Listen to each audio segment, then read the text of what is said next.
you idiot.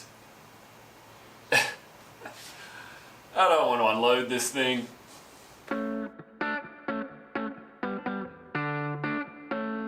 G'day fixers. So, as you might have seen, I recently got my very first ever hand planes from the Melbourne Tool Company down at Timbercon in Melbourne, and they need a home like everything in the workshop.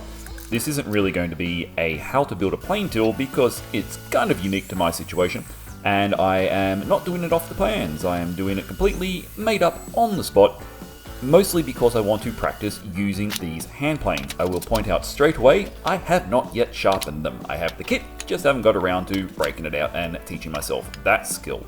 So this project is more about giving these little guys a home where they can live and be in easy reach. Also, gonna make it kind of a cheeky little display because they do look very cool, but mostly I'm going to try and use these things as much as I can in the creation of their new home. This piece of very oil-stained, and I mean oil, I think that's actually engine oil, Oregon, was an original shelf in my workshop, and I'm glad I saved it because it's got some quite nice colour in it, but I also quickly learned it's got some very gnarly grain right at that spot there. There's a bit of a knot going on. My first task was to try and flatten it just a little bit, get rid of that yucky oil, and then try to joint and square an edge.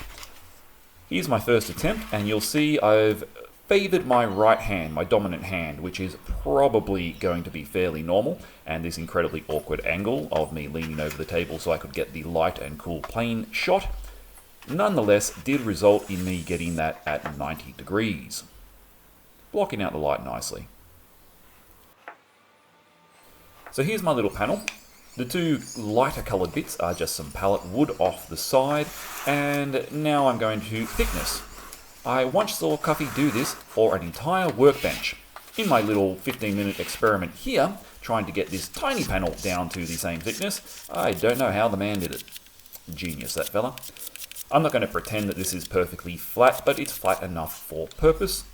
Nor am I going to pretend that my jointing was 100% successful, but at least the board glued up nice enough.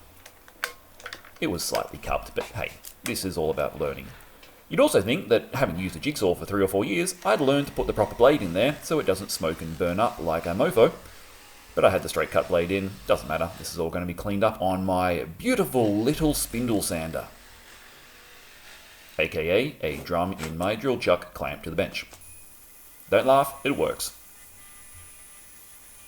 That recess is going to make it easier for me to access the little block plane, which was sitting up on its side, and then I've just cut in a thumb hole here with a Forstner bit on the drill press. Speaking of hand tools, a decent set of files is probably next on the list, as that little guy, well, it does everything, but not very well. And even more hand tools, my lovely bevel gauge made for me by my mate Vibin over at Vibin Visage Design. And then also trying to practice using hand saws. Yeah, this is just brutally ugly. I got that Tennant saw recently, but I don't think either of these Japanese pull saws are really well designed for incredibly resinous timber bed slats, which are yucky cheap pine. However, I did manage to cut myself a nice wedge, and using the block plane to clean it up nicely was very fun indeed. My power tool workbench though, not really designed for the hand tool action. It's getting a bit of a wobble in there from these stresses, but it got me through.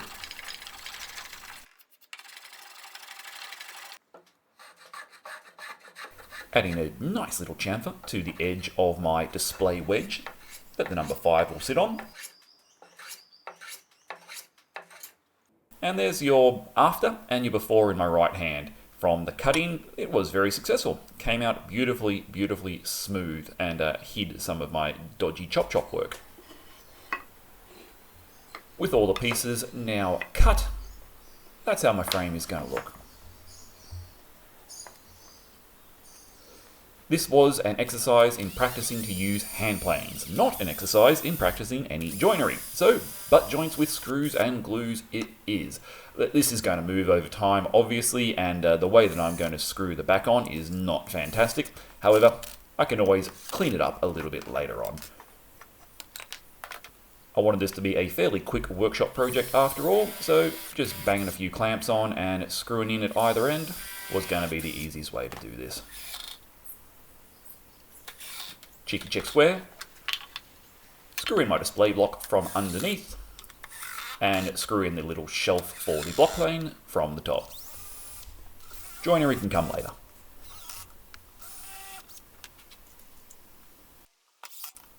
Just harassing some edges. And then I thought I'd use a little instruction card that has some cool graphic on there from the Melbourne Tool Company to be a little display behind the block plane. That looks pretty cool. Alright, the board comes out of the clamps, and while it was reasonably flat, just that bit of hard timber there where that knot was has given me a bit of a high point. So instead of flattening the whole thing, I've just taken the number 5 out, low angle jack plane. If you want to see me learning to use these things for the very first time, I'll put the link up above. And as I said, these have not yet been sharpened, so I took it down to be a really fine shaving until I got rid of most of the wobble. Well, the wobble that the screws wouldn't take out anyway. I had made the board mildly oversized, so we trimmed that down quickly with a straight edge guide and the circular saw, gave it a sand up to 320, and then I don't usually put any finish on my shop furniture, but this is a display unit, so just wax, nothing underneath it, literally just going to help me keep the dust off it, so when that I want to clean it, it will come off more easily. I should have perhaps made it slightly longer. I have made it oversized in the width direction. And look, I know this is not the best way to attach the rear panel to the box, but again, it's workshop furniture. I don't care that much. I had made it slightly oversized on the width as we mentioned, so I could just take it down instead of with a flush trim router like I usually would, with the nice little block plane. I'm now kind of obsessed with taking edges off things and learning to come in from both directions so you don't blow out the end grain like this. Oh, so that little chamfer looks nice. Final coat of wax over everything else, and it was time to put it where it should live. Bugger.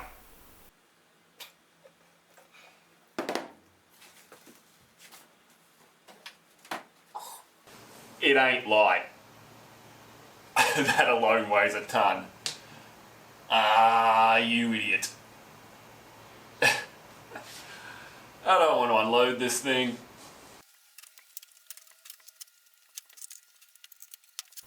We got there in the end.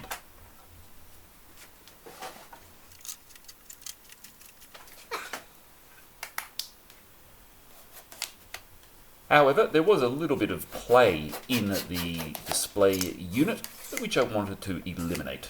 So, one last task for the block plane, and showing here how dull it is now getting and desperately in need of a sharpen. I made a long thin wedge using a side offcut, loaded up the number 5 jack plane, and then slipped my wedge in behind to lock that all down. Everything's a hammer, including C-clamps. Perfect. My little hand cutout for the thumb groove was great. I'm going to have to be slightly careful of the metal edge there with my sticker wall to get the number 5 out, but that's okay, I can live with that.